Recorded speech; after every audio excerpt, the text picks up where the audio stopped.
Hello दोस्तों, स्वागत है आप सभी का एम के स्टडी नोट्स पर। जैसा कि आप जानते हैं कि गांधी जी से संबंधित बहुत महत्वपूर्ण क्वेश्चन पेपरों में आते हैं और ग्रुप डी के लिए तो और भी ज़्यादा खास हैं। तो कृपया आप लोग ये वीडियो बहुत ही अच्छे से देखें और आप इसके नोट्स भी बना सकते हैं। गांधी जी से संबंधित यह सारे प्रश्न। तो चलिए हम जल्दी बिना समय गवाए इसको देखते हैं। तो देखिए 1917 में सबसे पहले गांधी जी ने 1917 में चंपारण सत्याग्रह किया, जो कि नील किसानों की समस्या के लिए था। फिर उसके बाद 1918 में खेड़ा सत्याग्रह हुआ, जो किसानों का कर माफ आंदोलन था 1918 में।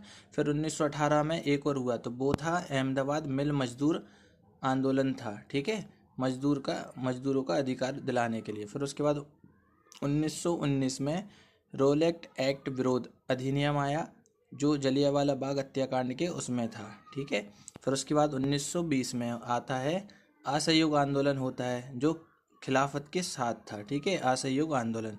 फिर 1922 में चोरी चोरा कांड हो जाता है गोरखपुर में। ठीक है, उत्तर प्रदेश के गोरखपुर में होता है चोरी चोरा कांड।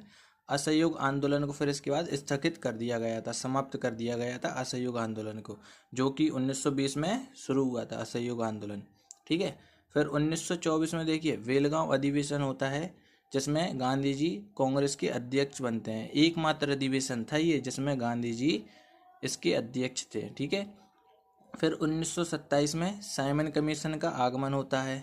ठीक है, तो जिसमें साइमन गो बैक के नारे लगते हैं। ठीक है, 1927 में। फिर उसके बाद 1930 में दांडी यात्रा होती है गांधी जी की, जो कि नमक सत्याग्रह की शुरुआत। ठीक है, नमक सत्याग्रह यानी नमक कानून को तोड़ने के लिए भी 1930 में। फिर उसके बाद 1931 में गांधी इरविन समझौता होता है, जो कि द्वितीय गोलमेज सम्मेलन के समय हुआ था। 3 गोलमेज सम्मेलन हुए थे। 1930 में पहला था, 1931 में दूसरा था और 1932 में तीसरा गोलमेज सम्मेलन था। तो मैंने आपको ये भी बता दिया है गोलमेज सम्मेलन के बारे में। फिर देखिए 1932 में पूना पैक्ट होता है, जो अछूतों के अधिकार हेतु किया था गांधी जी ने। फिर उसके बाद 1934 में गांधी जी ने कांग्रेस छोड़ दी थी, ग्रामोदय पर जोर दिया था गांधी जी ने। ठीक है, फिर 1935 में भारत सरकार अधिनियम आता है 1935। ठीक है, ये तो आप ध्यान ही रखना कि 1935 भारत सरकार अधिनियम आया था। फिर 1942 में भारत छोड़ो आंदोलन हुआ था, जो कि आप सभी को ज़्यादातर पता ही होगा कि भारत छोड़ो आंदोलन कब हुआ था, 1942 में। फिर 1946 में नौ सैनिक विद्रोह हुआ। 1946 में क्या हुआ था, नौ सैनिक विद्रोह, अंतरिम सरकार का गठन हुआ था, जिसमें 1947 में भारत की स्वतंत्रता और विभाजन